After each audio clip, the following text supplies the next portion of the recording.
All right, everybody, want to take a second to talk to you about an amazing sponsor. We have an amazing relationship with RayAllen.com. Ray Allen is a one-stop shop for everything dog, not just working dogs. Everything dog that you need, you can go down there, check them out, RayAllen.com. Awesome people.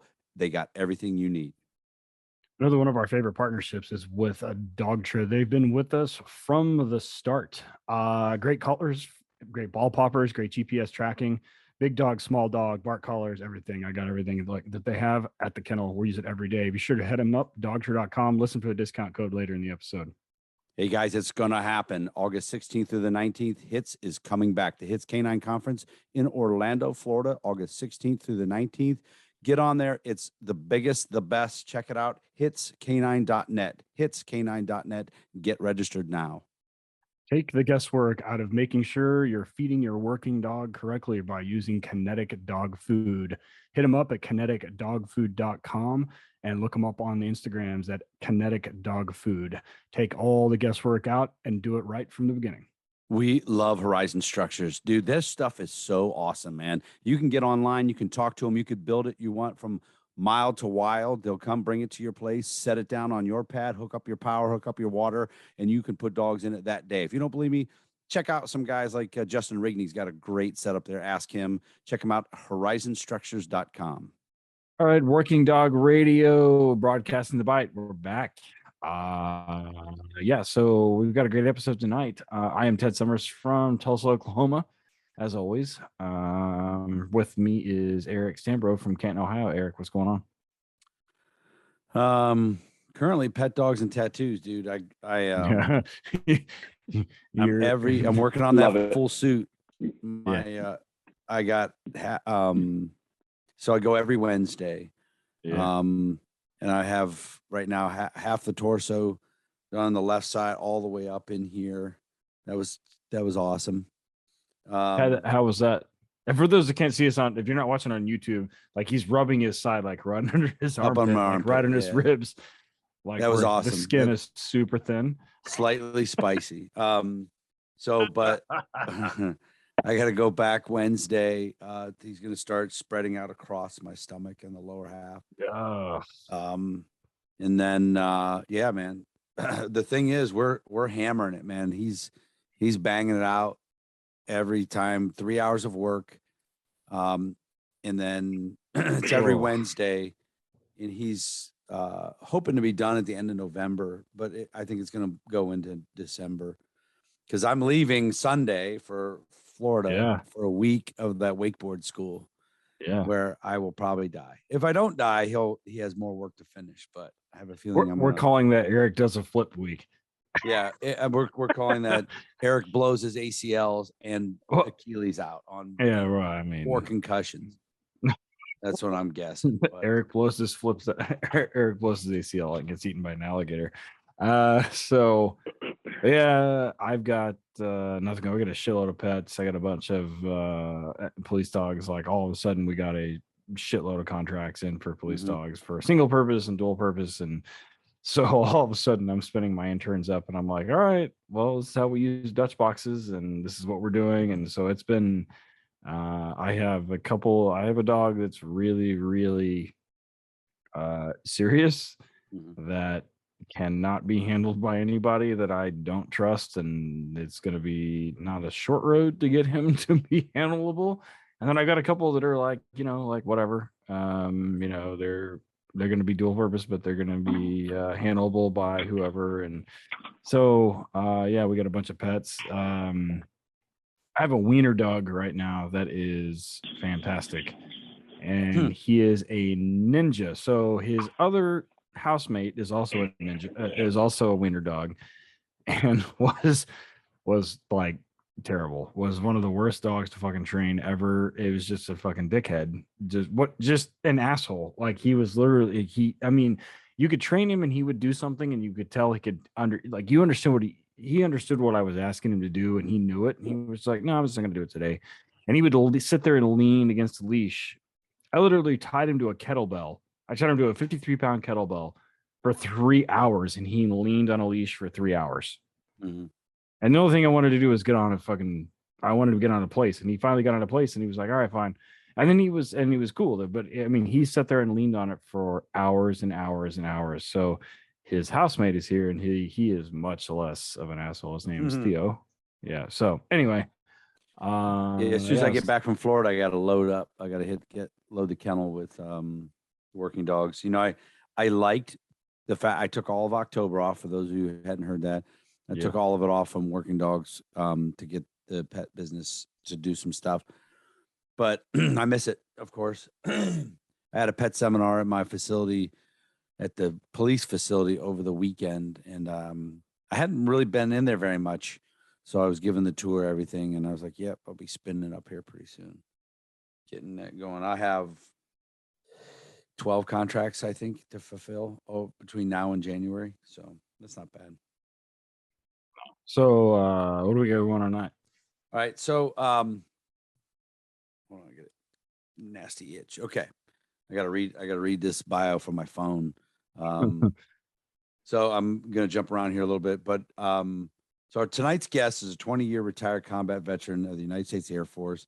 He completed his career in the Air Force as a military working dog program manager for 12 military units. While he was in the active duty, some of the highlights: he was a Department of Defense military working dog trainer, kennel master, unit trainer, pre-deployment canine team instructor, and special tactics member instructor. He retired from the military in 2013. We'll talk about this tonight, but he did various things on the private side for private security companies. I would assume a lot of that overseas, and various roles that included threat protection, security specialist, emergency response team member, Canine Handler, Kennel Master, and training director. So he's pretty deep into it. When he got out of the private contracting world, he was employed by the Department of Homeland Security's National Explosive Detection Canine Team Program, which I'm anxious to hear about that. I don't ever think I've seen that acronym, NEDCTP. During his time, he served as unit canine trainer and supervisor of canine operations for 11 TSA passenger screening canine teams at the Denver airport. In 2018, he left federal service to pursue other opportunities within the canine industry. For the past 25 years, he's been instructing law enforcement, military, special operations personnel, private military contractors. He is currently the founder and consultant at Olive Branch Canine, co-owner of Old Republic of Canine Apparel Company, and he also serves as a special operations canine training advisor for USASOC. Our guest tonight is Antonio Arod Rodriguez. How are you doing, buddy? I'm doing good, man. Appreciate the opportunity. And I'm blessed to be put in a position to where we can discuss anything that you all want to, internally, externally, and I'm excited. Yeah, we've had, excuse me, we've had a lot of military guys on lately, and I love it. You know, I was a canine handler and trainer in law enforcement for a long time. And so I like to talk to guys from the more of the military side at some point, even though it's a lot of it's similar. But we're really glad we could get this figured out and get you on there. I have seen your Olive Branch Canine stuff. You seem to be doing more on the Instagram side, getting it out there, getting it going, so it's showing up a lot more. But let's start. What we usually do is that we like to start at the beginning, like where you're from, where you grew up, absolutely, how you got in the military, and kind of where we are from there. All right, man. To break this down for you, so I'm actually I grew up in Michigan, in Adrian, Michigan. That's where I was born and raised, but I have a lot of connections in Texas. So everything that I did moving forward with Olive Branch Canine and Old Republic of Canine Workwear has a lot of connection to Texas. So I'm the result of the product of a veteran community within the Hispanic community, within the Mexican community. So my parents were migrant workers, and they worked in Michigan, you know, doing things in Michigan, picking crops and so on and so forth.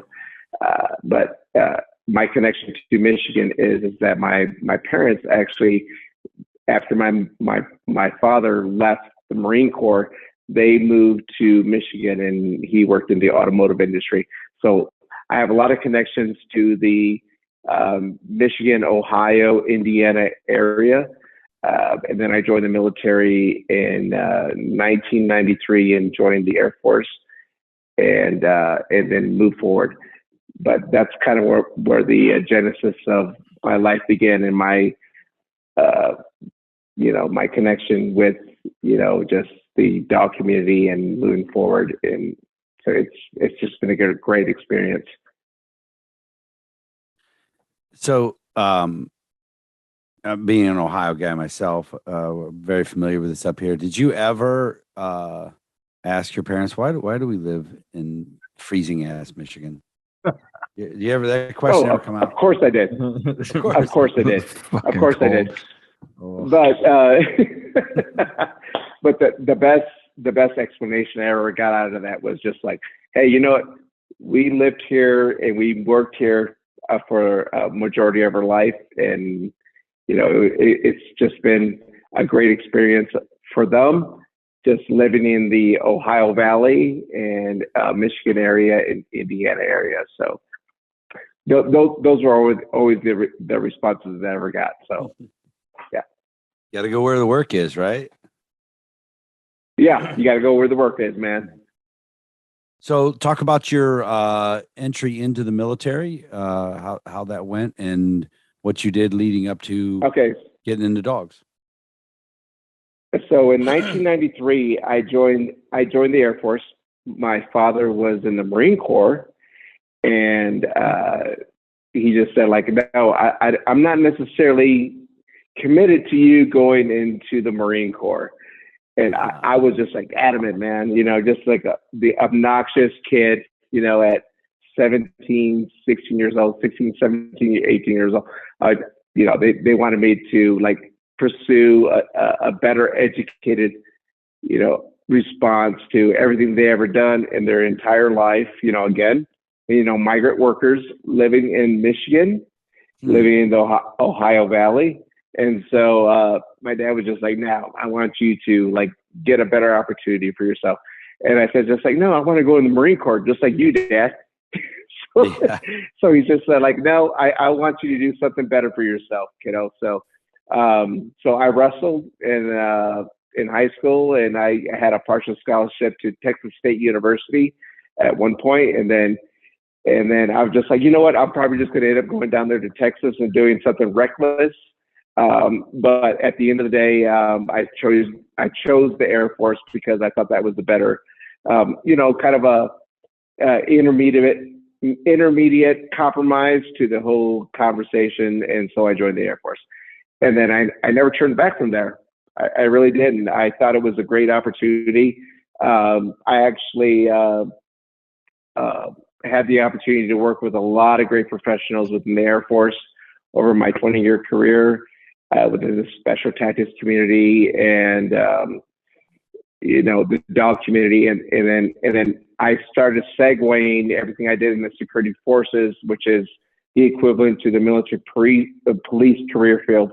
I segued my ambition into to the dog training community. So in 1999. I was selected to go to the Canine School at Lackland Air Force Base, the Department of Defense, dog training school, and then that's where I went from there. So basically you got there, and it sounds like not never left, but in theory, kind of never left. We're tied into that program for the whole time. Yeah. So that early 1999, the Air Forces, they had dogs, but a lot of them didn't. How was it? Did you have any interaction prior to that with the dog units that you were like, hey man, that's pretty cool?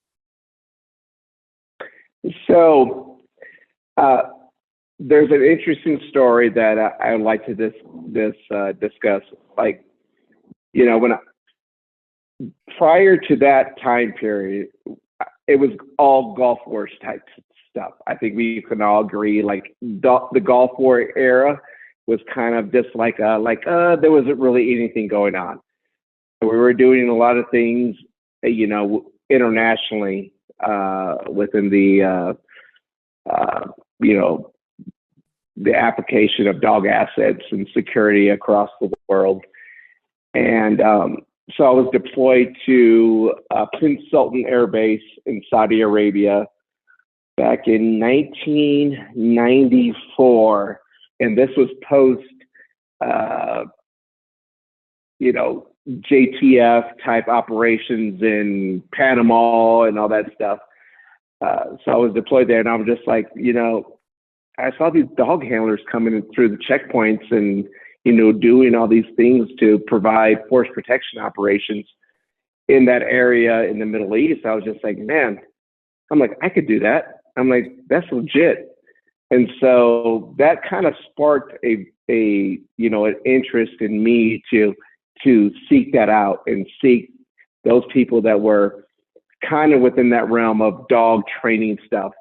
But before that, I was just like totally engulfed in all this other stuff. I mean, I was stationed at Malmstrom Air Force Base in Montana, and we did like, you know, nuclear, you know, tactical recovery operations and all that stuff. So, you know, it was just like a lot of sexy stuff going on at that time with, you know, the application of tactical, you know, like SWAT team operations to recover nuclear weapons and assets.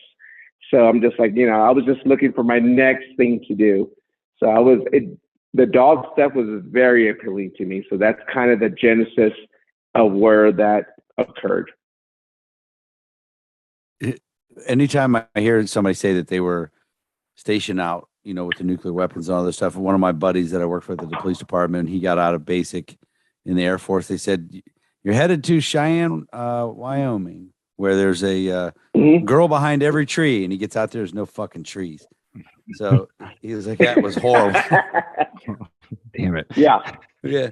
So he says all he ends up doing is gluing quarters to the floor to screw with dudes in the guard shack and confiscating beer. But you know, that was about the early 90s, like 92, 93, probably the same for him. So you get yeah. When you get in there at that canine program, I'm sure it's like anything like that. It can be an eye opener, and it's I always say it's a lot like drinking from a fire hose because it's so much information. Did you ever have any doubts of yourself there or how you're doing? Or were you like, no, this is where I need to be? Okay. So drinking from a fire hose is the exact, you know, this view of how that comes into play in the Department of Defense. I mean, whether you're a Marine, you know, Navy, Navy SEAL. It's what do they call it?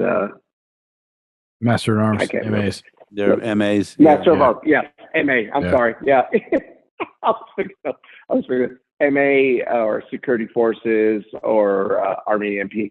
So it is like truly drinking through a water hose. So I definitely got to put this out there. A full disclaimer. You know, I didn't know what I was getting into. I really didn't, because it was just a very convoluted environment and how, one, you know, how do you handle a dog? How do you train a dog? And how do you apply that dog in an operational context, whether you're a Marine, a Navy MA, or you're an Army MP. Those are very like specific genres, you know, coming into the time period that I was coming into it. But we really have to look at what happened in 2001.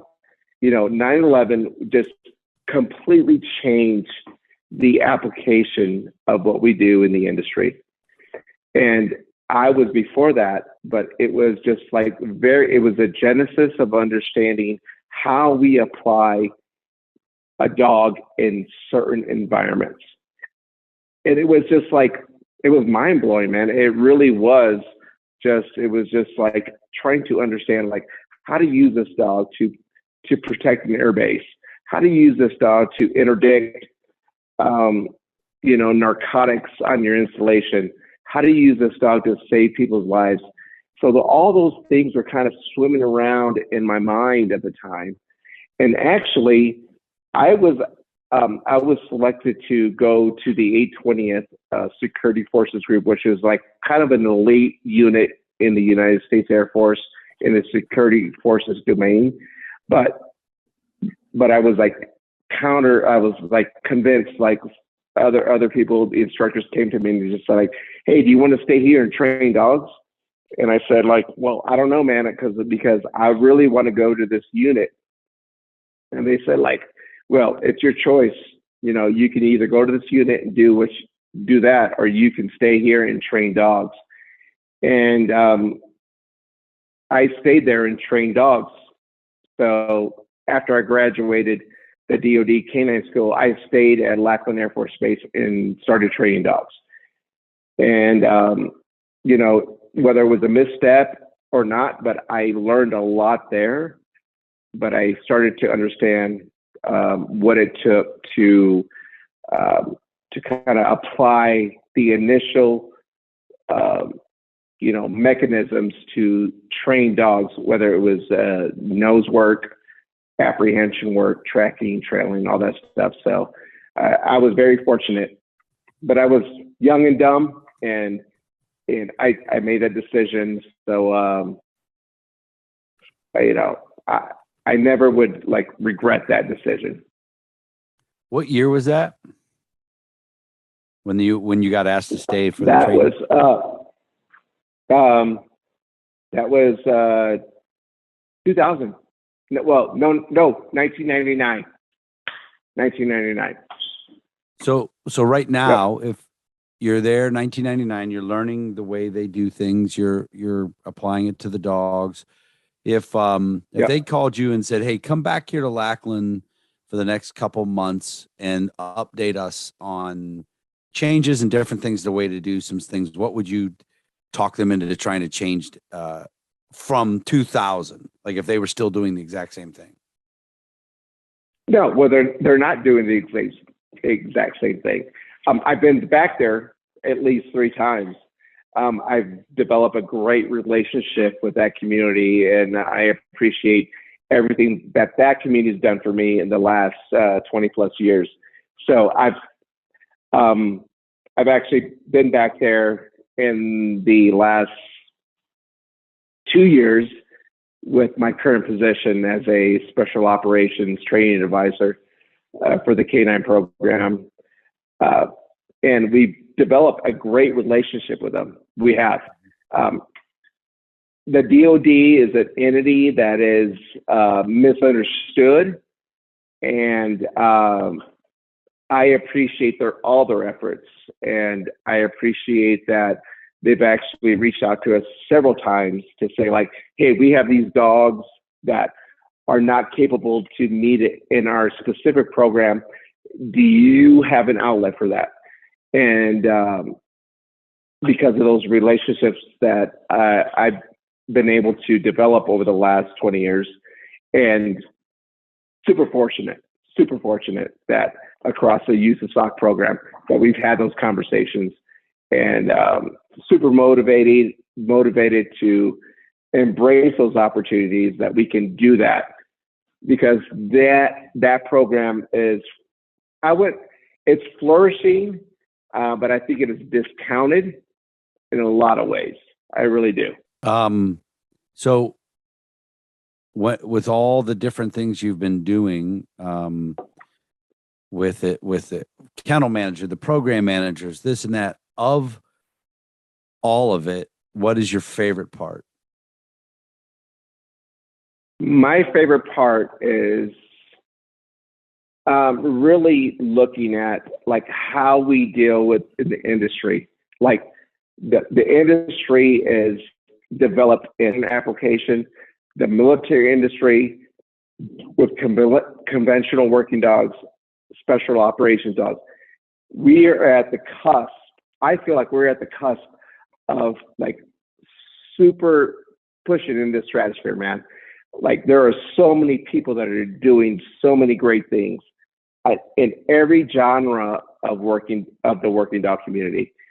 And I really appreciate that there is an evolution in moving forward with the way people think about dog training. And that's what I really enjoy. The things that I take away from the things that I've done for the last 20 plus years is just killing your ego.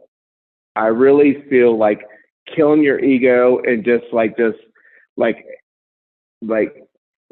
just like listening to other people and what they have to offer is the main conjunction and about how we move forward in police dog work, special operations dog work, search and rescue work, conventional military work, across every genre of the application of how we train dogs and how we can benefit from that as a community. I really think that is a true benefit and the core competence of what we need to do across the board.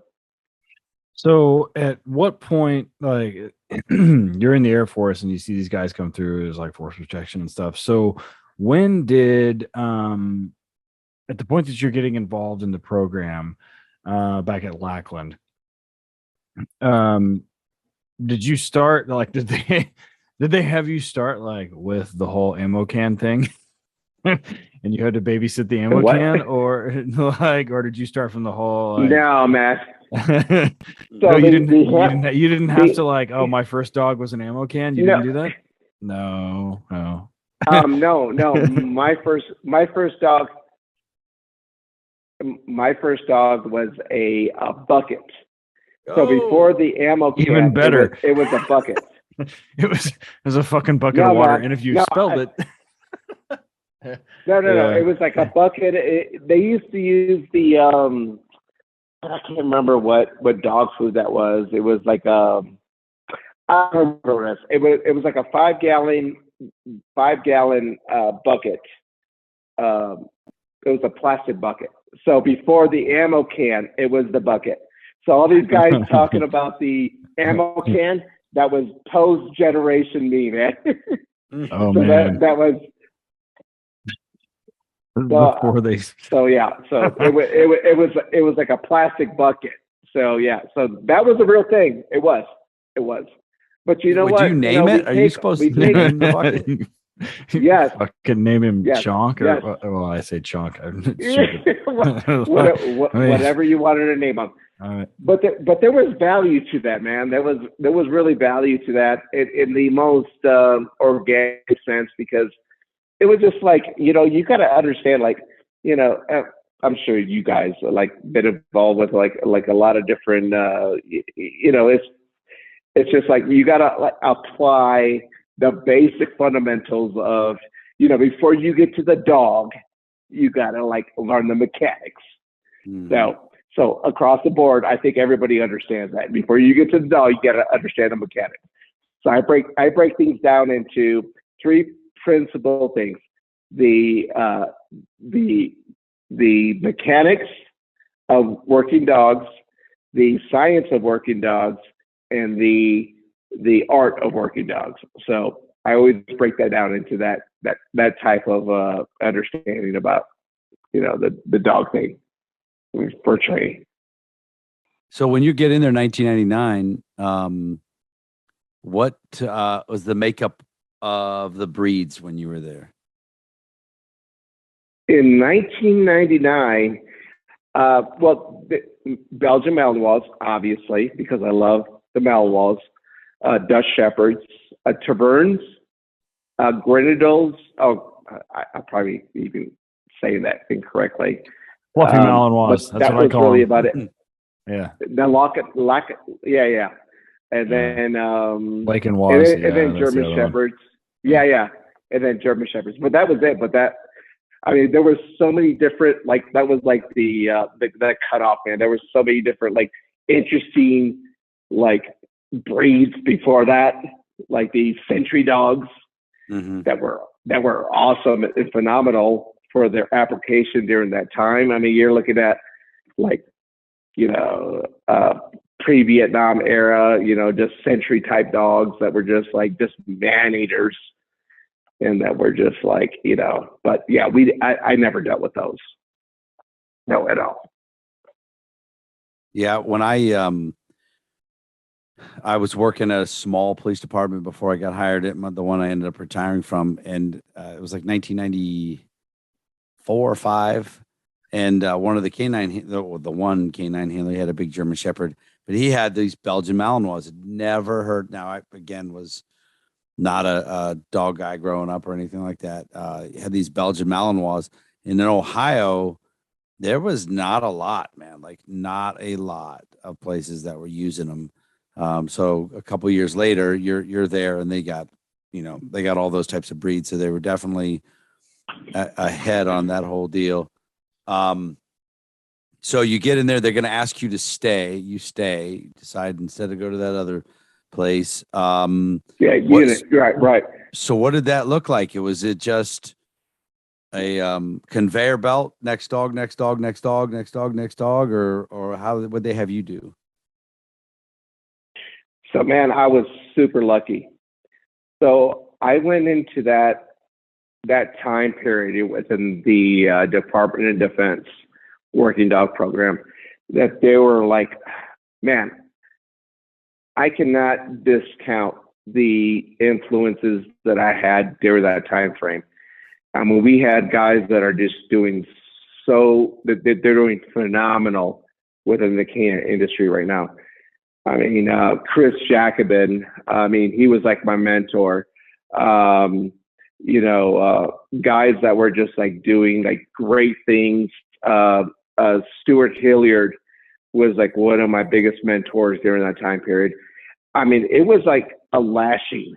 It was just like it was like feast or famine, man. You either go into there and do what you got to do and make yourself who you are, or it was just like nothing. You're not coming out of that.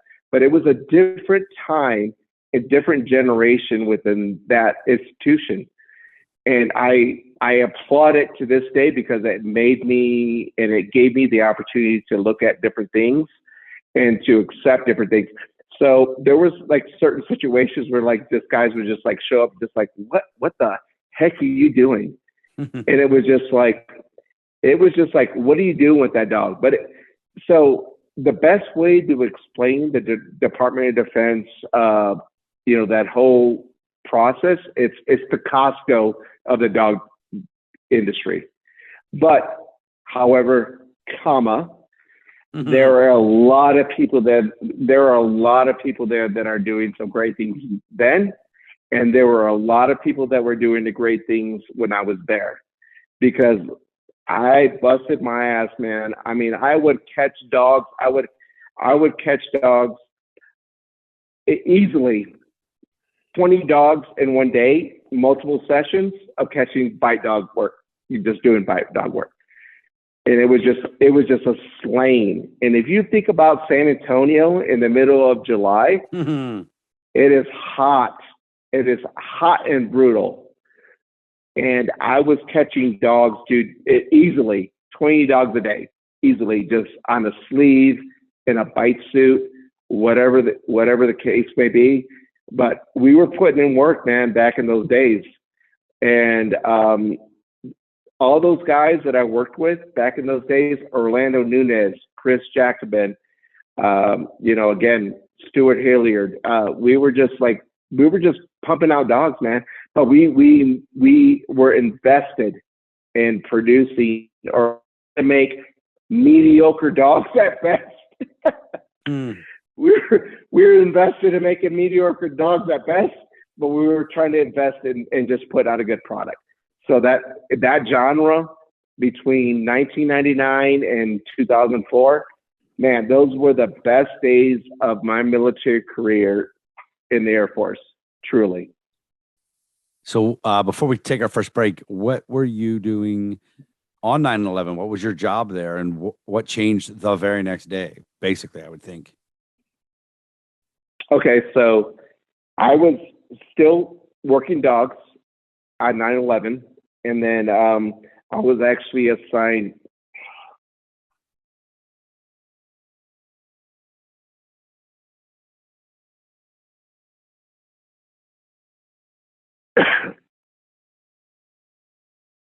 Man, I really apologize for getting emotional.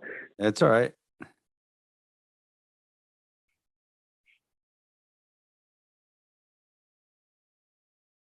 On that day, I was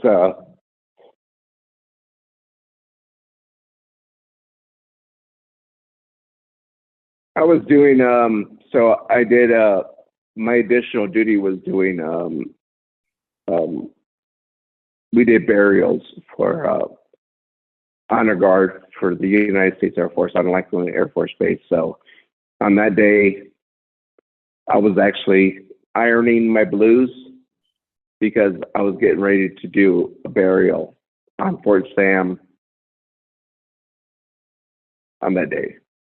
Wow. But that was my additional duty. So I was I was assigned to the dog training program at the DoD, but I was also as an attachment to the honor guard program for Lackland Air Force Base, and we were assigned on that day to bury a veteran on Fort Sam, Houston, in San Antonio. So that's where I was. I was ironing my blues to go to a burial on Fort Sam, Houston. And we actually, because that happened, we actually had to jump. The entire post on Fort Sam, Houston was completely shut down. The guys that I was working with to do the burial, we actually had to jump it was like a 3-foot wall to get on the other side to go into the cemetery to actually do the respective burial for that Air Force veteran. So that's where I was on 9/11. That's crazy. That's a real touching story. All right, we're gonna go ahead and take our first break. We get back. We're just gonna kind of keep progressing the timeline till we get to present day. But Yeah, I like to hear it. We were doing our best to putting out mediocre dogs or whatever it was you said. That was pretty good. This is my fucking life. Yes. Yeah, right. Yes. Yes. It didn't suck. So, all right, we'll be right back. HITS Canine Training Conference. This is America's premier canine training seminar packed to the brim with the world's best instructors and me and Eric, all covering important topics. There's no better place to learn and no better place to network with other handlers, breeders, and trainers. HITS 2022 is being held in Orlando, Florida this year, August 16th through the 19th. And I know how you guys are. Everybody waits at the last minute. And in the post-Rona world, everybody's training budgets are being cut and everybody's deciding whether they're going to be able to get to go or not. So don't wait, because they're not going to have an infinite number of spots, and the price goes up after a certain date. So get signed up as soon as possible. It's in Orlando. We'll see you there. Be sure to hit them up. HITS K9, letter K, number 9.net. One of the best relationships we have in this podcast and in this industry is with the great people down at Kinetic Dog Food. The story of Kinetic Performance Dog Food is pretty simple. They wanted to make a better premium dog food for the dogs that need it the most. Their goal is to give every working and sporting dog a higher energy level, better performance, and better overall health through superior nutrition. So they formulated a line of food based on what they considered to be the optimal profile of a performance dog. They've done tons of research on this. This isn't their first rodeo. These guys know what they're doing. If you're a kennel, they will come to your kennel. They will see the problems that you have. They will check out what works for the dogs that you have. They're amazing people to work with. They drop ship a pallet right to you if you want. I know a lot of guys that use them. There's a bunch of different formulas on there, and 32K might not be for your dogs. Maybe the 6K works. They can adjust it. They'll give you the right ideas what to do in different parts of the year. Winter's different than summer. It's really a well-run, good dog food company. KineticDogFood.com. Be sure to check them out on social media too, man. They're amazing folks. KineticDogFood.com. By now, you've probably all heard my story at least once. I'm usually getting tagged by dogs or hurting myself. So this next product is like near and dear to me because I actually use it. Quick Turn by Vet Care. It does great for keeping small things from turning into big ones. I use it at the kennel for clients' dogs that have some issues with skin stuff or have food allergies or have environmental allergies. Works great. Keeps hot spots from making giant hot spots.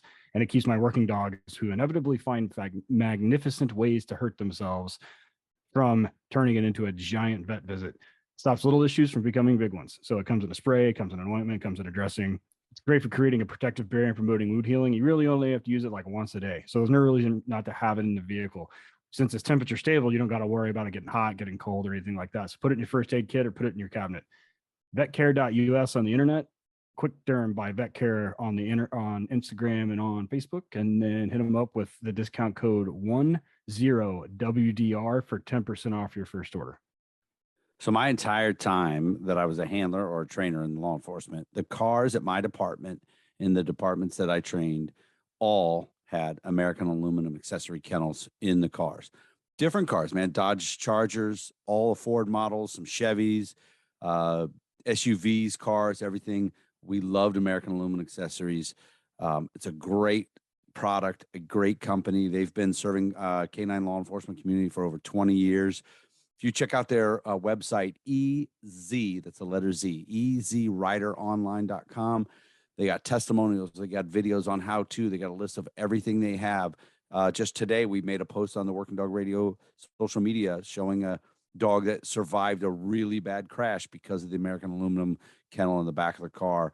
Check them out online, guys. EZRiderOnline.com. Just let them do their thing, man. Whatever car you got for your work, your patrol car, get a hold of them, American aluminum accessories, and get the best in the business. Next up comes training courses online from our friends down at Highland Canine Training, Jason and Aaron Ferguson.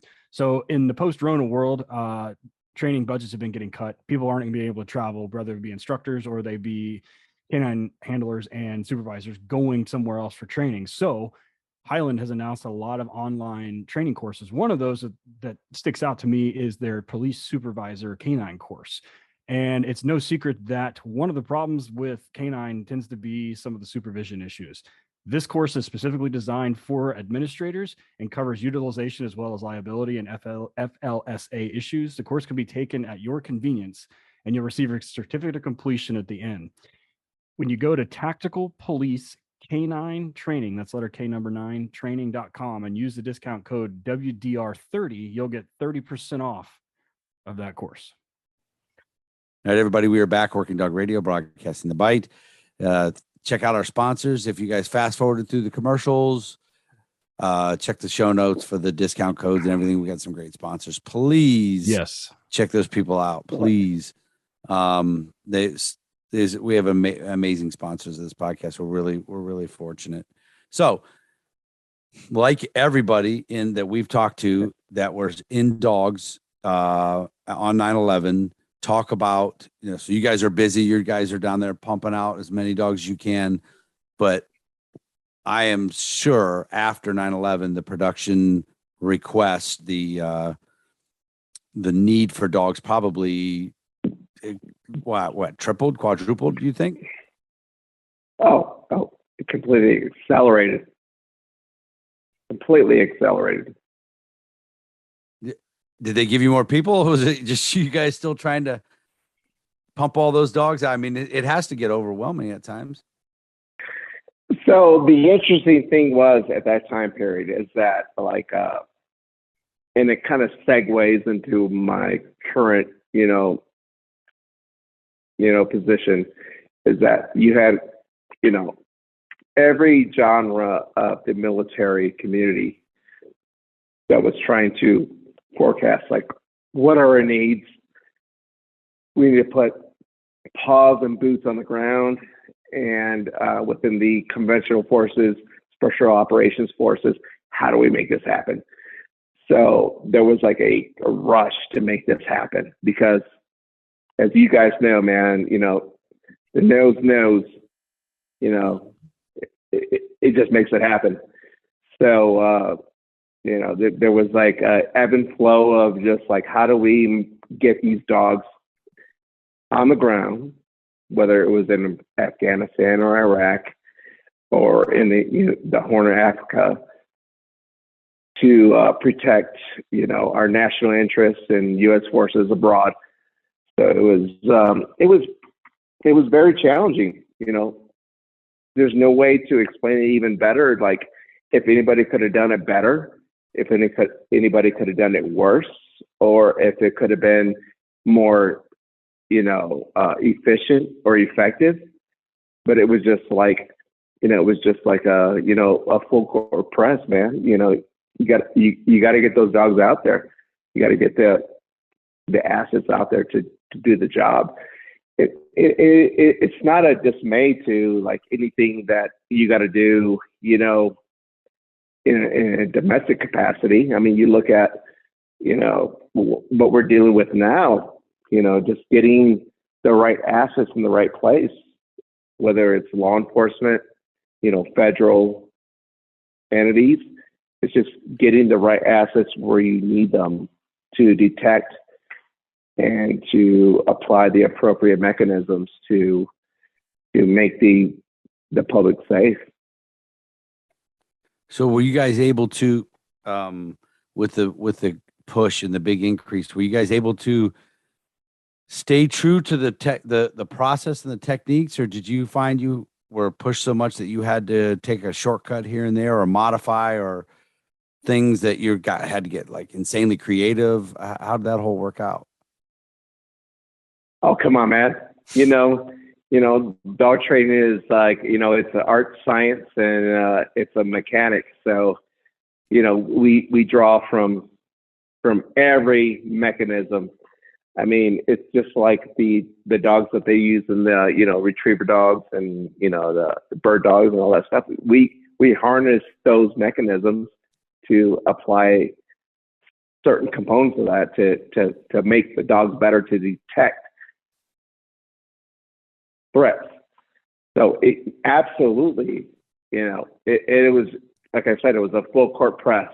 Use every asset that we had, whatever it was, like civilian or any genre within the dog training community, to leverage those capacities to make our dogs better, to protect U.S. forces, civilians.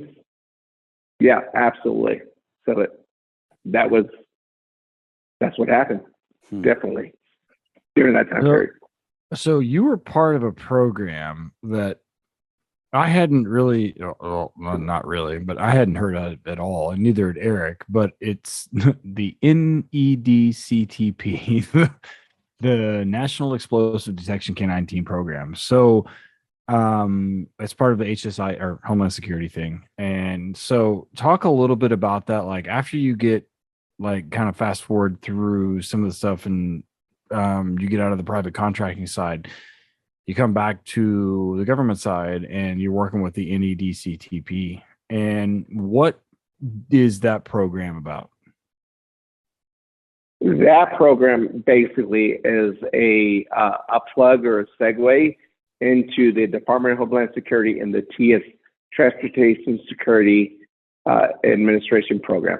So all that means is it's just a fancy, like a overarching program that explains how the domestic capacity to interdict explosives within the transportation realm, how canine assets are applied to that. Now, the NEDTCP program covers other aspects of that, but it's with what I was involved with was exclusively for the TSA program. So that's all that means. It's just a bunch of like acronyms and catchphrases that government's famous for using yeah. So when you're in that's all that is, man. But it's all the same realm. But really, what it involved is the passenger screening canines for the TSA program. That's where I'm headed now. So at this point in time, like that's all part of the whole like TSA program for passenger screening, cargo screening, and all that kind of stuff. So there's an entire like apparatus set up and everything else. So what part did you guys and your agency or your group play in that whole process? So when I was still contracting in Iraq, when I was still I had I was super blessed to surround myself with a lot of people that had a lot of influence in that program. But I was still contracting in Iraq for the State Department. And I was approached. I'm like, hey, man, we have a really good program within the TSA program. If you want to come over and it's a federal position and makes it appealing to a lot of people. And I was just like, you know what? I don't want to spend my entire retirement life or afterlife, contracting overseas. So it was very appealing to me to seek out opportunities within the federal system. And so I got hired as a handler initially for the passenger screening program for TSA, which falls under the NADTCP program within the Department of Homeland Security. And then I was able to progress after I was already hired to a supervisory position and also a training position. Well, that was kind of an ad hoc because they knew my background with training dogs, but I was able to move up to a supervisory position at Denver International Airport in Colorado. I am very impressed by the dedication of the guys down there in San Antonio that are able to train these dogs to detect that. They are phenomenal. And I, as I got into that program and I was able, full disclaimer, I had no idea what that program was involved with. I had I don't know what that entails. At that time period, I'm like, dude, I can find guys, I can send dogs to train dogs to bite people without, unexposed equipment. I can do all this stuff, but, and detect explosives in the ground and all this stuff. But this is a new thing for me. So I had to humble myself for that time period and understand there are other guys out here that are doing this, that have been doing it for years, that have the more expertise in this genre or this domain of detection work. And so, man, I really just dude, this is on you. I'm not going to sit back and watch. I want to learn from you guys. It was a very humbling experience because it's super gave cool, me the opportunity to yeah, it's super cool watching. Yeah. It gave me the opportunity to just look back and just man, these guys know what they're doing. And I was really impressed. But the training aspect of it, so now you segue the training aspect of it, those main components, and you try to apply it in operational context. So I am not saying that there are any missteps, but I am very impressed. I was always very impressed at the beginning genesis of how that works. And, but that was my life, man. Yeah. So when I left Iraq and I started getting involved in the TSA program, I was just man, I'm just going to eat this up, man. I'm just I'm going to shovel that stuff into my mouth and just eat it up because you guys are the experts. But I'm going to eat it up because you'll be learning. Yeah. So back up real quick. When you got out and got into the contracting stuff, did they hire you? Because it looks like from the bio that you had a lot of different hats in those contracts. Did you have to have all those? Did they hire you to be the emergency response person and a canine, or or did Canine come afterwards? We talked to, I think it was Dustin Wynn was saying when he did some contracting stuff, he got picked because he had the bodyguard stuff or the personal protection or threat assessment stuff. The Canine as an added addition to it. What did that look like? So when I was still, so I'm gonna like back the train off the tracks, man. But in 2013, a guy named Paul Brown, he is like a very influential person in a company called SOC. So I felt like when I was still active duty, Paul Brown, he's a great mentor to me. So I felt like he was kind of grooming me when I was still active duty. So he just wanted me to, like, when I was an E8 in the Air Force, and he was just like, man, I don't know. We had like several conversations, but he was like, hey man, I want you to come work for my company, blah, blah, blah, this and that. You know, we're in Iraq, we're doing all this stuff, blah, blah, this and that. So when I left the military in 2013, when I retired, I had full ambitions of like just moving forward and just growing the business that I had at the time, which was Olive Branch Canine. Unfortunately, you know, life happens, you know, and by the grace of God, you know, we move forward, we do things, you know, reckless or convoluted. So I moved out to California for a little bit, and, you know, just to be closer to my daughters. And it just didn't work out, man. It just didn't work out to grow the business that I wanted to at the time.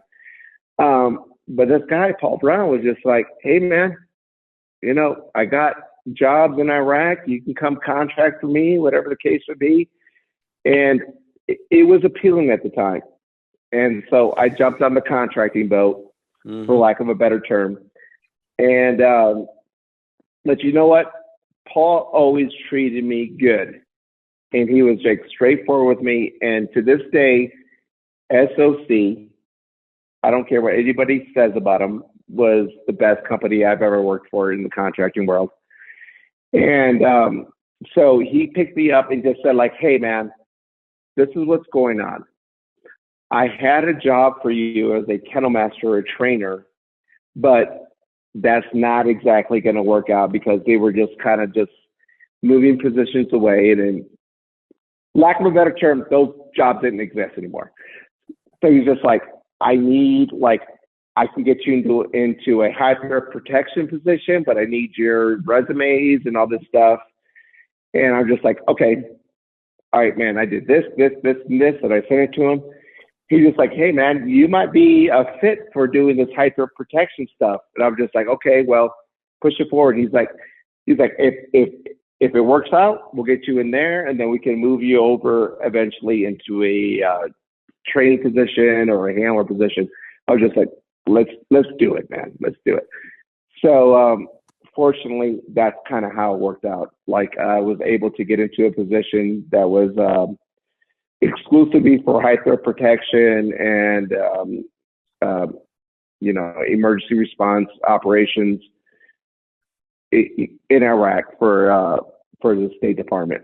So that's how that played out. And then that was like the genesis when it segued into like, hey, you work for the company. We're going to get you into this other position as a handler and then trainer and the training director, Kennel Master.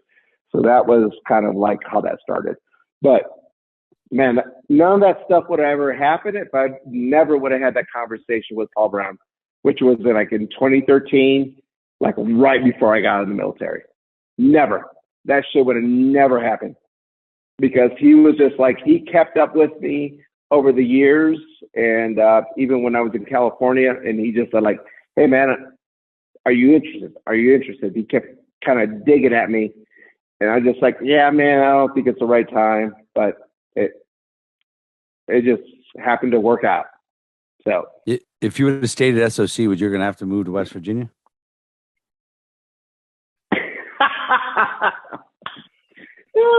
No, I would have never moved to West Virginia because you know why? Because I told him, I said, dude, the biggest mistake I made, like in this whole process, was moving to California. But I would have never moved from Texas. Texas was just like my default. Yeah. So, as long as I stay in this job here in Colorado, I love my job.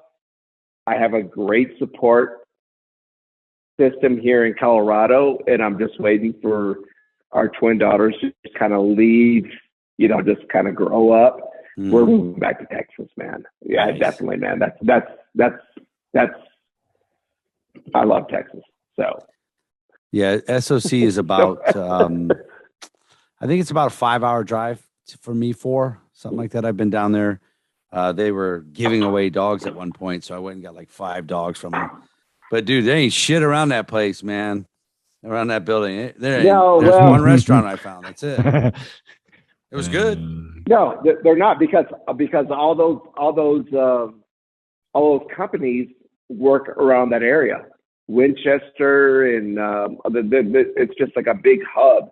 Garda World, and they just kind of conglomerate in that area. I'm not hating them, man. I'm just like whatever. Yeah. But they always treated me good. And on the record, the best boss I ever had was a guy named Howard Cotton. Howard Cotton, which was a Navy MA man. He was he was the boss, and he was the director of operations and SOC for the Canine program in Iraq. But he was like by far the best boss I've ever had on the military side and the civilian side. And he is now an ATF instructor in Virginia now. Oh, good. But that guy was legit, man. He was like legit. Like, he let me do what I needed to do. We pushed out dogs, we trained dogs, and they put out, man. So I really appreciate his efforts. I like to hear when there's good people still sticking around and staying in the industry somehow. So we're gonna go ahead and take our second break. When we come back, we're gonna talk Olive Branch Canine. We're gonna talk a little bit of present day, talk about the apparel company, and see what we can do. So stick around. All right, we love the Perkinsons down in North Carolina at Highland Canine Training. They are great people, great trainers. They got a good business model. They're awesome folks. We've been with them for a long time. They're also super smart, and they understand that a lot of agencies are struggling to have manpower, so they're not sending people away for training. You guys have been there. You put in, denied, lack of manpower. So they've created an online course section of their website, tacticalpolicecaninetraining.com. You get on there under training, the online course. But here's the best thing is they offer a canine supervisor course, which we know a lot of police canine supervisors don't get to go to training. They don't know as much as they should. Right here online, the course discusses topics such as proper selection of dogs and handlers, proper deployment, effective allocation and utilization, as well as liability and the FLSA issues, which we know is where all the legal stuff comes from, interdepartmental. The course can be taken at your convenience, and you will receive a certificate of completion at the end. They're offering an amazing discount, guys. 30% off using the discount code WDR30. It's a no-brainer. If you're a police supervisor and you guys have manpower issues and you can't go, get on tacticalpolicecaninetraining.com under the training tab. Get on that supervisor's course, man. I'm telling you, it's a smart decision. Another one of our favorite partnerships with the podcast here is the one and only Dogtra. The Dogtra guys have been producing some amazing tools in the dog training world for a long time. Everything from e-collars, GPS tracking, ball trainers. If it's electric and you use it with a dog, they've probably done it. They're the best. They are revolutionizing the way you communicate with the dog. I use it daily, whether I'm using pets. I use the 200C on most of our pets. Most of my patrol guys will use a 1900 hands-free, 1900S hands-free, and then I use the ball popper pretty much daily with all of our detection dogs for imprinting on our box protocols. So hit them up at Dogtra Official on Instagram and Facebook, and then you've got dogtra.com. And when you go there, if you use the discount code WDR10, they'll give you 10% off a single item over $200. So if you're looking at a 1900S or that Ball Popper Pro or one of those things, it'll knock a substantial chunk off there. So hit them up, doctor.com, WDR10. So everybody knows that Ted and I not only train police dogs, we train pet dogs, right? We train dogs. So it's why our relationship with Ray Allen Manufacturing is so important. These guys have been doing this so long. They knew and they understand that dogs are dogs, and it's not just working dog people that need things for their dog and dog training. So you go to rayallen.com. They have everything dog related that you need. Anything that when it comes to dogs, pet dogs, your pet, training dogs, police dogs, dogs you're training for other departments, anything you need, rayallen.com. They've got it. You can get on there. So if you're ordering stuff for police dogs, and if you have a pet side, you can get it all in one, man. They ship it out. Got a nice big box full of a whole bunch of stuff. There's nothing better than getting a big box of dog training stuff in the mail. They also are great to us, and they offer a discount code Working Dog Radio, all capital letters, Working Dog Radio, for 10% off. Check them out, rayallen.com. Great people. Ted and I use them every day. Super excited to have American Aluminum Accessories on board with us here at the podcast. These guys manufacture a wide variety of products, from high quality cam locker toolboxes to an extensive line of products designed to meet the ever-changing needs of the law enforcement community. Around 1992, due to the demand for safe and secure transport for a local law enforcement agency's canine unit, they introduced the very first in-vehicle Easy Rider canine container. So it was basically what we now call just our inserts. They have continuously grown and expanded the products, catering to the needs and the wants of their valued customers and high-profile clientele, and catering specifically to law enforcement. Over the years, as the needs have changed for law enforcement, they've evolved and expanded the products to include inmate transport systems, the canine training aids, which I use quite a bit of, canine inserts. Every one of my guys has one of those things. And, if you're not even have to be in law enforcement, I have several friends that are civilians that work lots of dogs that have the inserts put into their cars too. So if you got one that fits, you can do it. They also do contraband and animal control systems, just to name a few. So be sure to hit them up. The website is Easy Rider Online. So that's the letter E, the letter Z as in zebra, rideronline.com. If you're looking for them on Instagram and Facebook, it's American Aluminum Accessories. Feel free to hit them up there too. So our first and oldest sponsor that's been with us from the beginning is Arno out at ALM, out there in Las Vegas area. Arno is a great dude. He makes great stuff for police work and sport work, suits, tugs. I'm telling you right now, his tugs are the best in the business. You can't get any better. Multiple colors. I buy boxes of them from him, give them out to everybody. I've got a bite suit from him. Love it. I've had it for a little over 3 years, and it's holding up like a champ. Ted's got a suit that he's had forever from ALM. We wouldn't go anywhere else, man. We love it. Arno is such a good dude. His ALMK9equipment.com is the website. Get on there. He's got pre-made suits. He can do custom suits based on your measurements. He's got stuff already made up. If you're gonna get a kind of generic large size, maybe for everybody, the colors he has, man, is really cool. He can put a lot of stuff on those suits. Check him out, ALMK9equipment.com, and use the discount code WD Radio for 10% off. Running a kennel is one of those things that I always worry about, is cleanliness and safety of dogs. And it seems like it's an ever-changing issue, being able to house dogs and move things around, everything else. So the guys at Horizon Structure make this as easy as possible. Literally, the only thing you have to do is have water and power hookups, and they deliver it, and you can put dogs in that day. And it comes on a trailer. They just drop it off. You plug it in, put dogs in it, and you're ready to rock. You keep them clean, you keep them safe, you keep them cool in the summer and warm in the wintertime. And it's completely custom. You can go complete mild to wild. I've seen some that were stainless steel all the way from top to bottom on the inside. And then I've seen some for a bulldog breeder that, had smaller gates, because those things can't jump.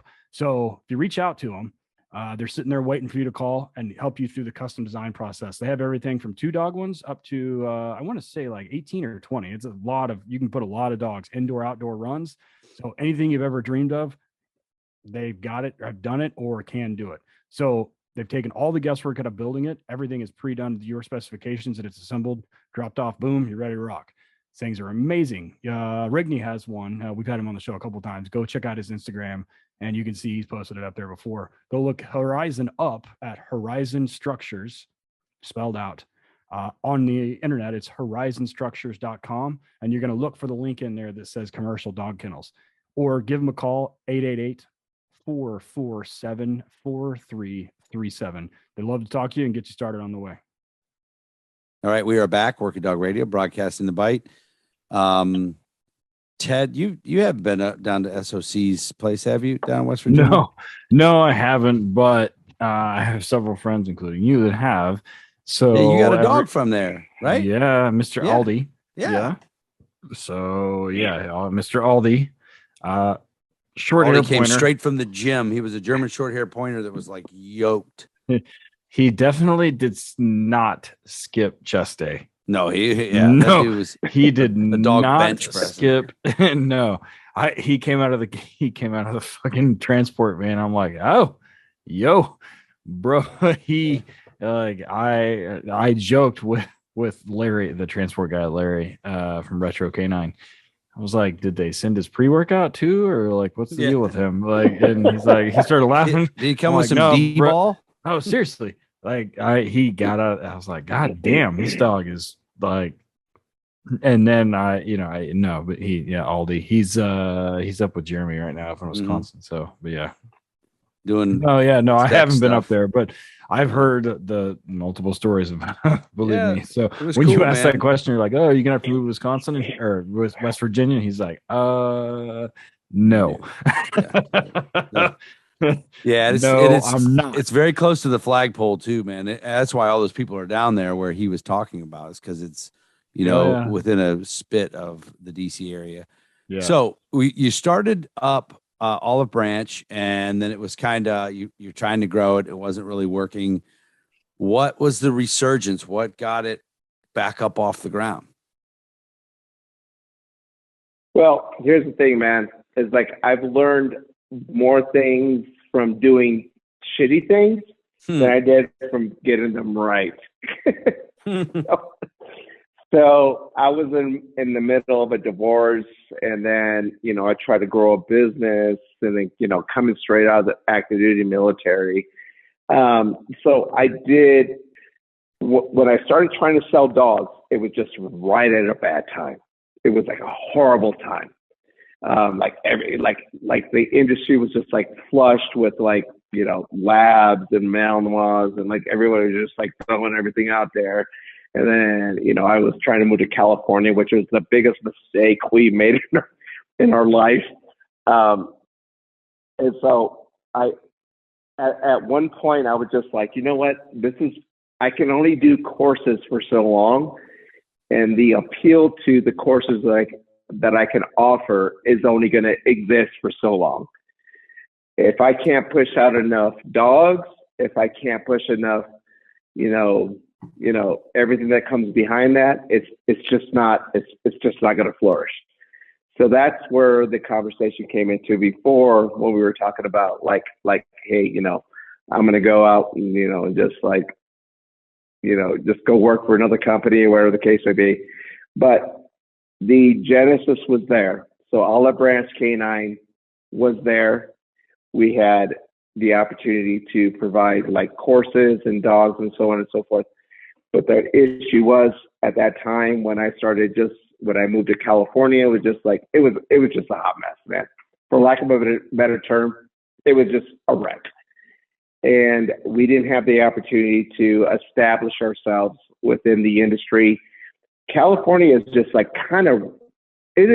California is kind of a weird industry in the dog community. So we were never able to break into that. The only way we were able to break into that was the military bases, 29 Palms, the Marine Corps base, MCRD, and all the Air Force bases. So we were able to provide courses for them, but we weren't able to sell any dogs because at that time, everybody was going to other companies. So that's why we made a determination to just shelf Olive Branch Canine at the time. And then moving forward to 2014, 2015, I had the opportunity to do other courses after I came back from contracting under the Olive Branch Canine TSA program. So I sold the company to a very close friend of ours, Kenny Schmidt, in Mount Pleasant, Texas, who Texas with developing labs for detection work, hunting work, search and rescue. So that's kind of how that segued into me leading or dissolving olive branch. But I wouldn't say dissolving. I would say like shelving it and then selling to somebody that has the confidence to move it forward. And as a consultant, I offer him like continuous consultation, and I do all his marketing and all that stuff. So that's where we are now. There's a lot of money in those little floppy eared dogs, man. It's smart if he's putting out, top quality, especially for the, the competition or the hunting lines. From doing the program at TSA, that, man, you couldn't find a fucking lab, man, around this bitch. It's hard, man, to get it, and the prices went through the roof for those dogs. Exactly. So exactly. So so that's kind of the. Go ahead. I'm sorry. Go ahead. Yeah, it's smart. He took a pretty smart route there on that. Does he doing breeding and everything? Yes. So he's doing breeding, and he's he's just a phenomenal. I don't even know how to say it, man. He just knows animals, and I'm just like he's like, man, like I don't know dogs, but I know I can do this because he raises cattle. He does and I'm just like, I can give you kind of a lot of insight, but it's going to take you to invest into developing these dogs. And he's just like, man, he takes them all over the place.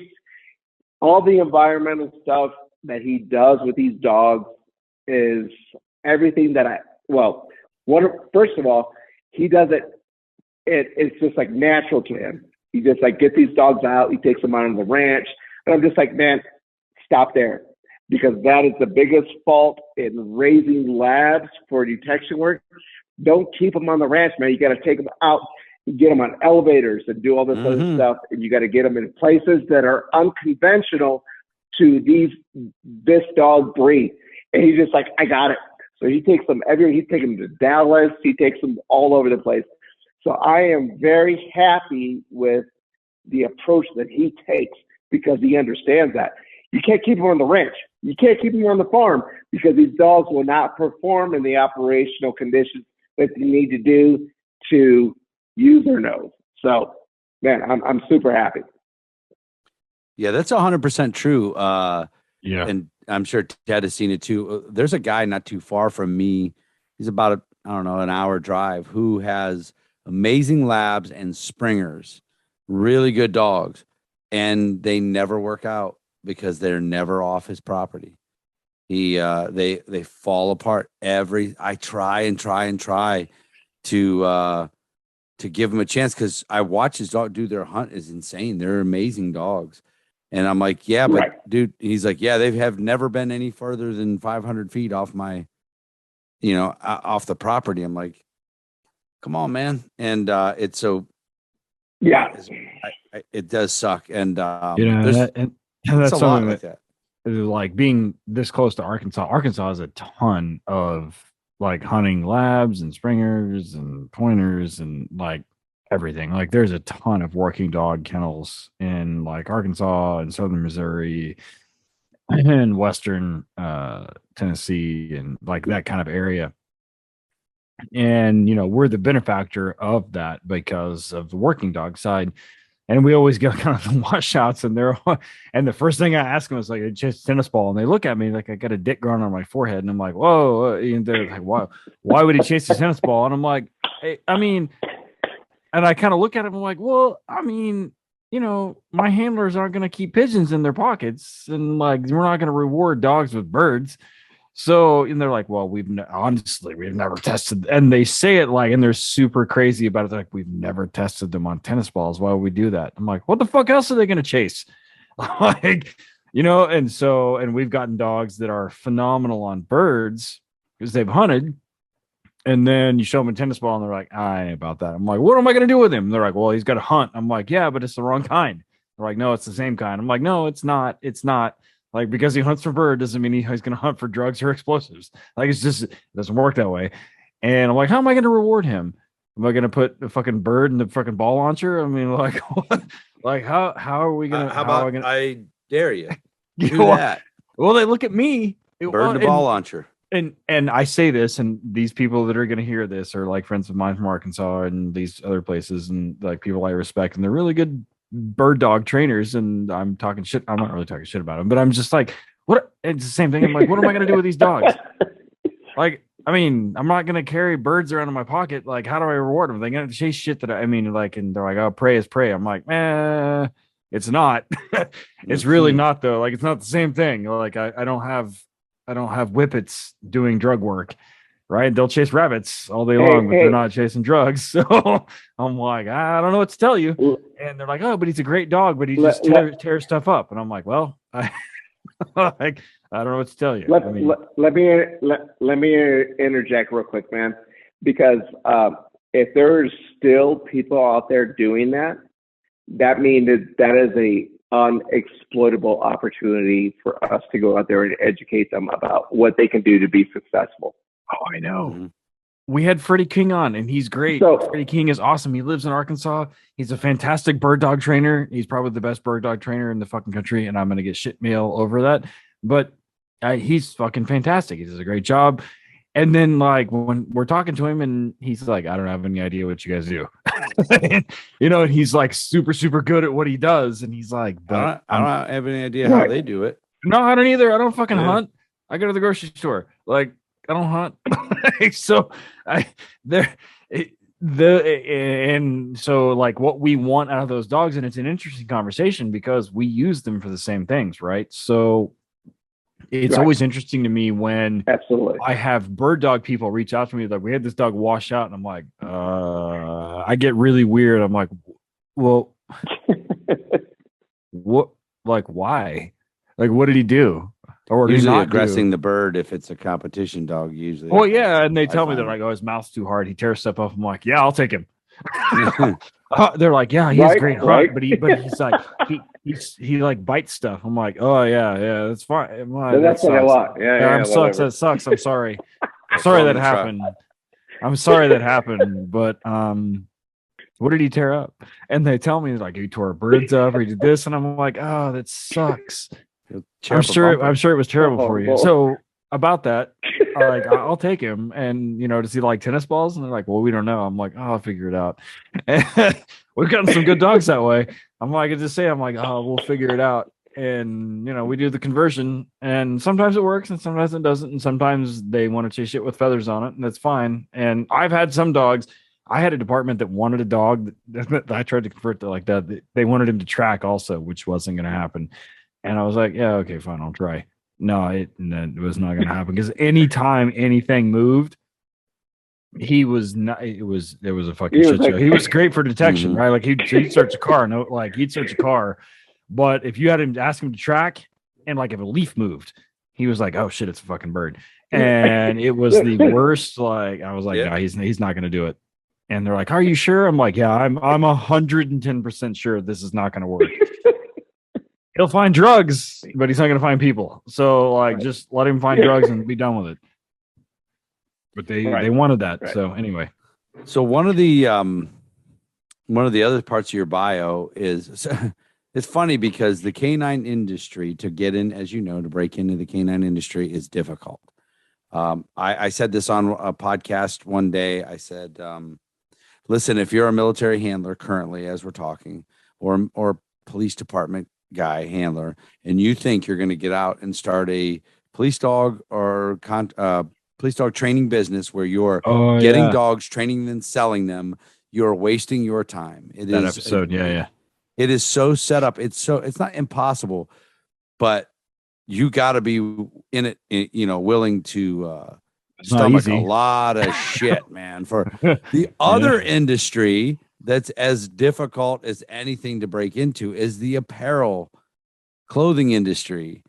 I thought you were going to say podcasting. No, podcasting obviously is fucking easy. Right. Here we sit. Right. So, yeah, like everybody says, give it to me. Yeah, you're a glutton for punishment, obviously. But what happened? Did you? How did this whole thing come about? I can't imagine it was a dream. It had to spark from something.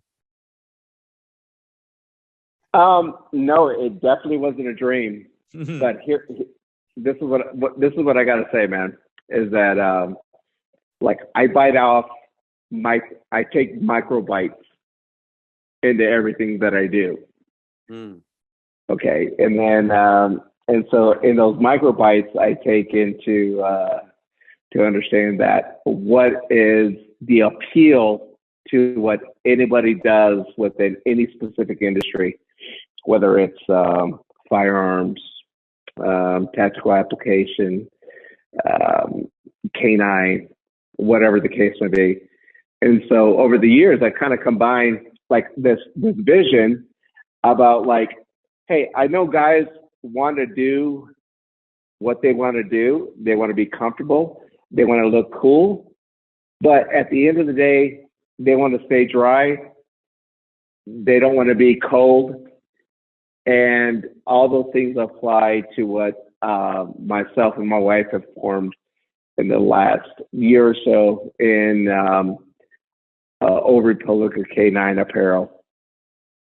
And so within that, man, we are trying to grab a niche into performance wear for dog handlers and be very specific to dog handlers about what we do and what anybody does across the entire domain of working dog, search and rescue, special operations, law enforcement, military, all those things. And like I said, man, I'm taking bites, like small bites, and to see what is the flavor. But again, like every veteran has across the last 10 or 15 years, like I'm gonna start a t-shirt company. Oh yeah, that's like design cool shirts, and then you like see how that goes. But man, really, I am just like this is a contribution to my end state. My end state is just like trying to provide something, whether it's training within another company, or it's apparel for the application for law enforcement, dog handlers. But I'm trying to bite into that niche about like what you wear under your body armor as a law enforcement officer, whether it's a soft shell armor. And that's what my wife, Michelle, brings into this, because she spent 20 years in designing body armor for the industry. She was actually, she designed the first body armor for the CAG guys that went out like way back in the days. So that's what she brings into this. She's been selling, like body armor, tactical apparel, and all this stuff for the last 20, 25 years. So that's what she brings into like her contribution about what I feel like is applicable to the law enforcement community, like a 100% or a Rylon or a t-shirt. I got you. Yeah. We are looking at specifically, performance wear that allows operators to go out there and do their job under body armor. They can go out there and work out in the gym. That is kind of our focus. And we're trying to really stay away from just putting something out there that's not, I don't even know how to say it. It's just a shirt that looks, that's not, it's not applicable to that performance wear genre. So I was a cop for 27 years, and I can tell you that cops, if it's black, them some bitches will buy it. So make it really good and black, and you will sell a lot of them bitches, man. I tell everybody, I know guys, I'm like, listen, if they had a holster for anything, you would buy it. Tactical block of wood with a holster. I got to have this block of wood. Got to have it. All that shit on it is cops have no I know, money, but they man. can be some Gucci mofos, man. I bought a white t-shirt the No, other day, and my girlfriend was like, she was like, "Do you have this? Is like the only white t-shirt you own?" And I was like, you know, and I don't wear it that often, so it's mostly black. But it's dog's fault. It's the dog's fault. But I'll tell you, finding the way under that body armor and under all that stuff, especially, you know, in the summer, everything like that, it's gross. It can be so gross. It is. So it is, man. And we're trying to just like think of like really just like we know you got to wear this shit, but we're trying to give you something comfortable. Man, I go out with these guys that I work with, and I'm just like, God dang, man, I'm just like this running. We run for miles and do whatever under body armor or whatever. You know, you guys know how that feels, but I'm just like, what, when you get that shit off, like, what feels good? You want to wear like off feels good. You know, yeah, well, take it off. Oh, absolutely. You're like, but like the undershirt, how does that feel on your body? And does it stay, you know, just providing just an option. That's our whole approach. Well, my thing was always to be able to take off my vest. This is before I was in Canine and I didn't have a take home car, take off my vest and stuff, leave it in the locker, and whatever I was wearing under it, I could drive home without making my car disgusting. Yes. Your personal. Yeah, that's absolutely right. That's the goal. Absolutely so right. that's our business focus. But so you got all that stuff going on, but you still are keeping a foot in what you love. In the position that we mentioned, doing the training advisor for down there at USASOC. We're not going to get obviously into too much, but how's that going? Do you love it? Is it amazing? No. I'm sure you're seeing amazing people. We know a lot of these folks, a lot of the same folks. What does that training advisor gig look like down there? Man, first of all, I want to tell you that I am completely blessed to be offered this opportunity. And the reason I say that is because, you know, like we had this conversation about what I was doing in Iraq and all that stuff.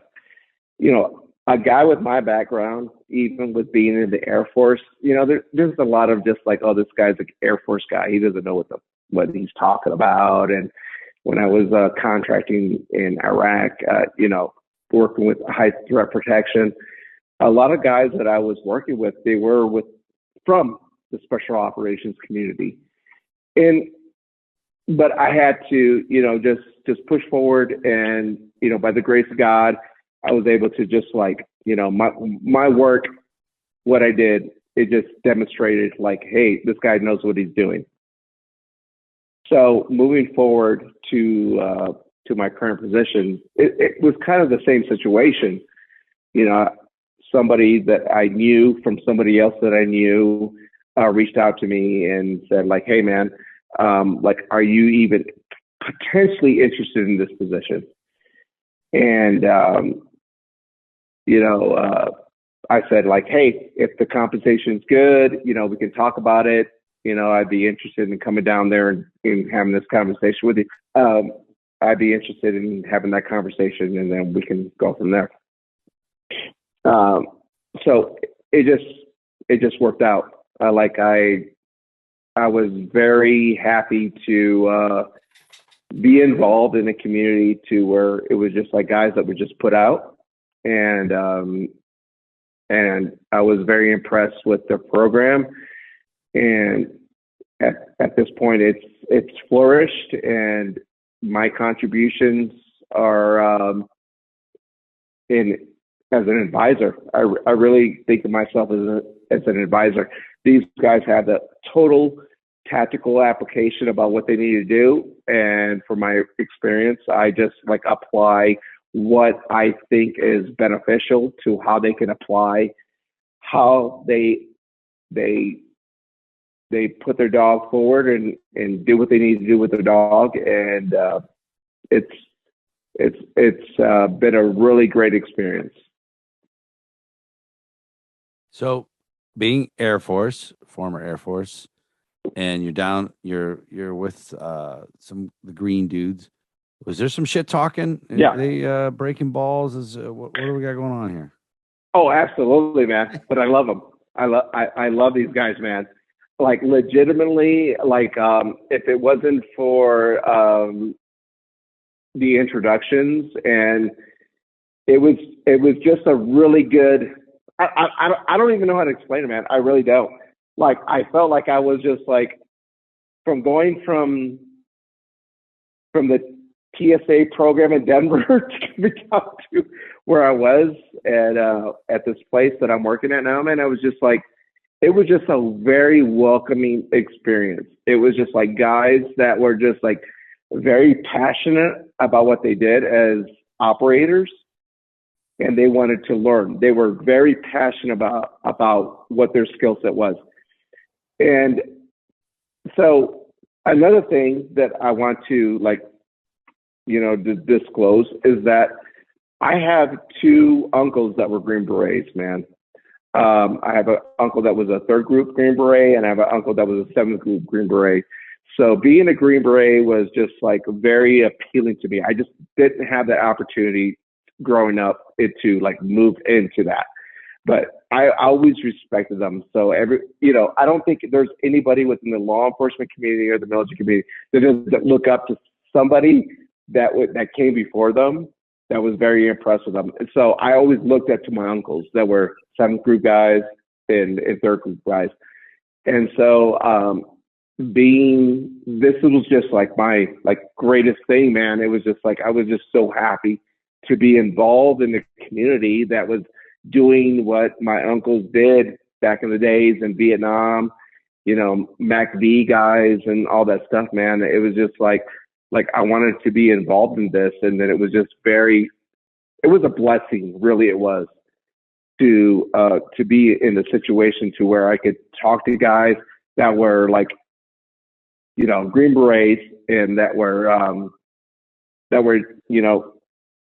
irregardless of the canine stuff, but that I was able to like help and bring them along to make themselves better. And I tell you right now, man, these guys, they put out because they understand that they have a core competency about what they do as a Green Beret, which is their language aptitude, their core competency skills as being jump masters, dive masters, snipers, whatever the case may be. But the dog stuff is completely on a separate realm for them. But they do that, but they're very proficient in that. And to see them do that as proficient as they do all their other stuff, that was very appealing to me, and see them to continue to do that moving forward, irregardless of what's going on in Afghanistan or Iraq or whatever it is.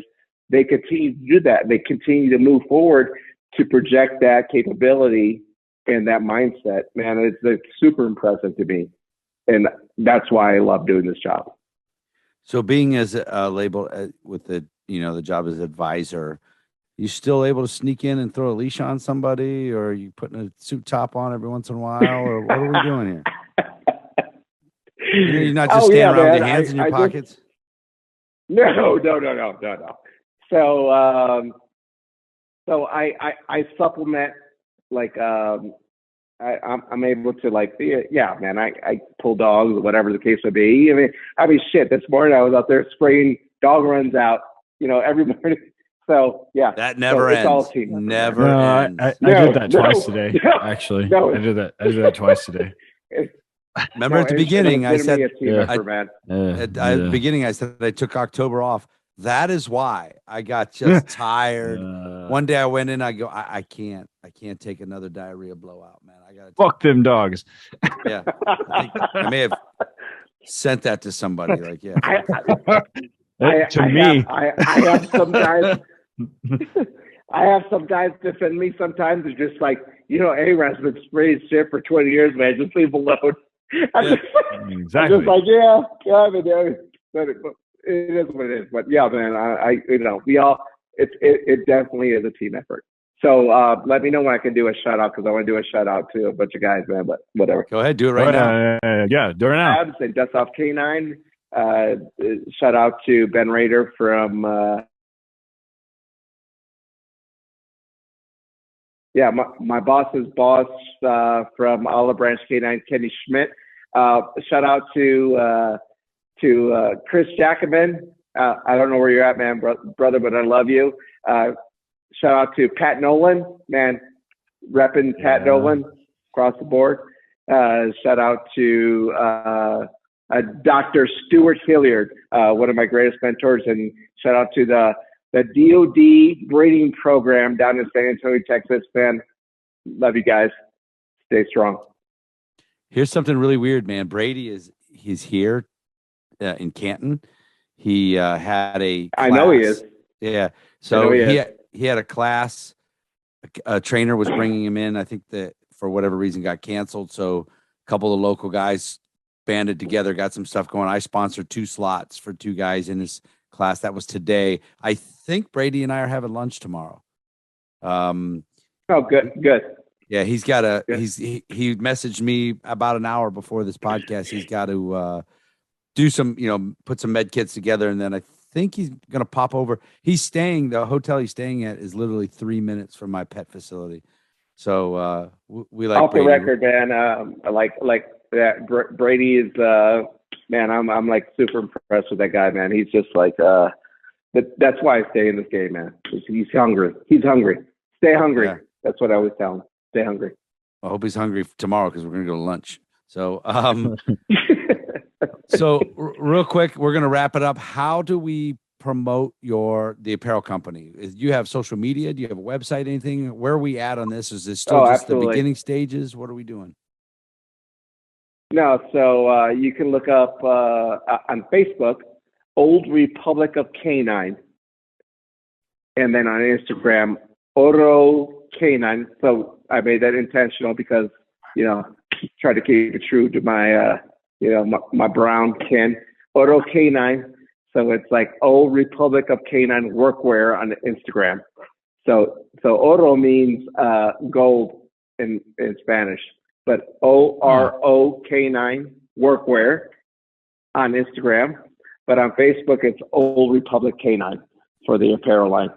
But hey, don't forget, Olive Branch Canine, go out there, doing stuff. And then by the time you get off this interview, you already I already tagged you in a thing anyway, so you'll see it. But I just found it on Facebook, the apparel company. So I'm not trying to be rude, but I'm looking up. I see.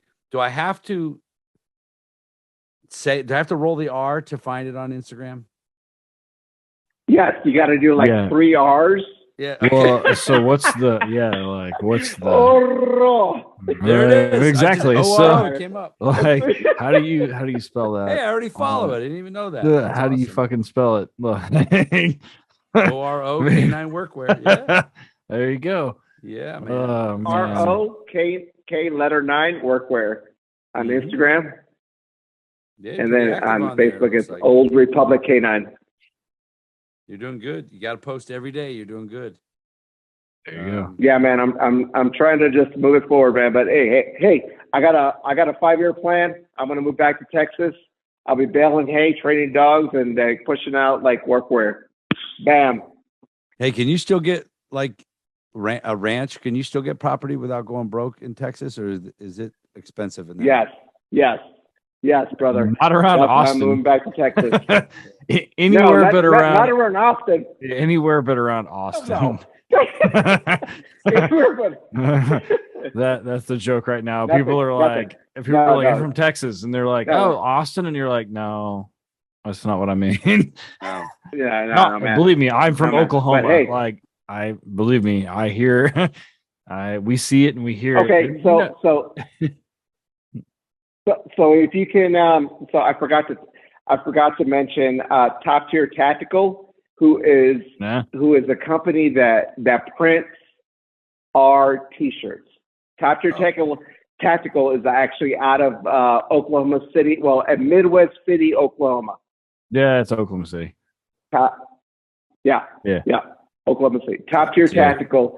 So that's who we are partnered with to push out our apparel line, man. I mean, Nate and Ted Nugent, man, these guys are legit, man. All right. Top Tier Tactical. I'm looking them up. Okay, got them. What about you? Top Tier Tactical. I got to do it while you're doing it. So yeah, you they're can talk and I'll do it. Yeah, go ahead. That's top_tier_tactical on Instagram. Yep, Top Tier Tactical in Midwest City, Oklahoma. Yep. Man, I really should have gave them a shout out even before that because man, they've been working with us too. So the whole idea behind Old Republic of Canine is I really wanted to make it a Texas centric apparel line. So everything that we do, man, is just like it has a Texas flavor. So if you go to our website, everything is just like, you know, even our logo is designed behind, the tomahawks, the Texas Republic influence, and that was our intention because we're eventually going to move back to Texas, and that's what we wanted, moving forward. All right. Yeah, I'm Ted. I heard you ask me. I'm at Van S Canine on Instagram for working dogs. That's mostly where you're going to see stuff. I did tie it into my Facebook. Oh yeah, man. Page. Hey, brother. Yeah. We've met before. Yeah. We met at Hit. Yeah. I was probably quite drunk. So, well, that's true. Yeah. Dude, that's the thing. I probably was too. If we have a booth, if we have a working dog radio booth at Hits or one of the conferences, we stand there and people bring us beer after beer, shots, drinks. I'm like, guys, we still have to teach. You gotta. I mean, I appreciate it, but give me a minute. Yeah. Bring me a drink and a water. I'll last all night. Trust me. Don't worry. Bring me a fucking Gatorade. What about you, Ted? Where are you at? Bring me not a red Gatorade. Yeah. Right. So Torchlight K9, letter K number 9, Torchlight Pets. Same thing on Instagram and Facebook. My personal Instagram is Ted_Summers, which is where I post a bunch of stuff with this stupid puppy I have. His name's Sapporo, by the way, like the beer. Mm-hmm. And he is a shithead. That's a Japanese beer, right? Yeah, he's a Japanese beer and not a Japanese dog. He is full on Belgian Malinois. Good, man. He is a shithead. Super nice dog. I got him from Holly Benitez. Mm-hmm. I don't know what he's gonna do with him yet. Like, I don't know. But I'm doing a lot of stuff. Like I'm doing the dick stall thing with him with the tracking. So people that want to keep track of that. Good. Like he is that is super successful right now. I'm doing that with the patrol dog. But I have named Kevin Kevin, whatever. That we're doing the same thing with. So I have a puppy and I have a patrol dog that I'm doing that's not a puppy. That we're doing the same thing with. So we're doing the multiple things and we're doing it for our Patreon people. So on Patreon, we have that as well. We're going to put that up. And then I have the videos edited for all of the pointers that we had early on several months ago for Patreon members too.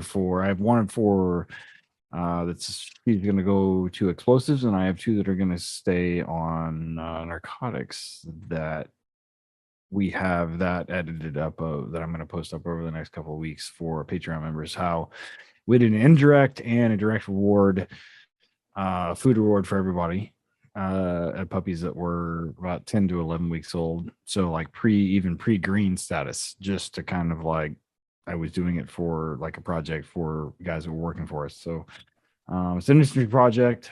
But yeah, like all that shit is available on Instagram and Patreon and everything else. So that's where I'm at.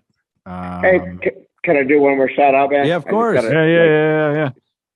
Hey, man. So I just want to send this out to all the disabled veteran business owners.